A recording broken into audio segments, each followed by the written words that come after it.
નમસ્કાર મિત્રો, મારી ચેનલમાં તમારું સ્વાગત છે। મિત્રો, નર્મદા જિલ્લાના ડેડિયાપાડા વિસ્તારમાં વન વિભાગની જમીન સંબંધી વર્ષો જૂના કેસમાં આજે રાજપીપળા સેશન્સ કોર્ટે એક મહત્વનો ચુકાદો આપ્યો છે।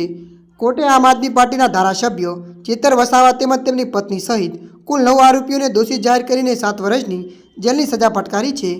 આ ચુકાદા બાદ સરકારી વકીલના જણાવ્યા મુજબ ચેતર વસાવા હવે પાકા કામના કેદી થયા। તેમના સહિત તમામ આરોપીઓને વડોદરા સેન્ટ્રલ જેલમાં ખસેડવામાં આવશે। મળતી માહિતી અનુસાર આપને વધુ જણાવી દઈએ કે ચેતર વસાવાએ કોર્ટના ચુકાદાનો આદર કરતા જણાવ્યું કે તેમને ન્યાયતંત્ર પર પૂર્ણ ભરોસો છે અને તેઓ ઉપલી કોર્ટમાં અપીલ કરશે। સમગ્ર મામલે હવે ગુજરાતનું રાજકારણ ગરમાઈ ચૂક્યું છે। આમ આદમી સાથે કોંગ્રેસના નેતાઓ પણ ભાજપ સરકાર વિરુદ્ધ તીખી પ્રતિક્રિયાઓ આપી રહ્યા છે।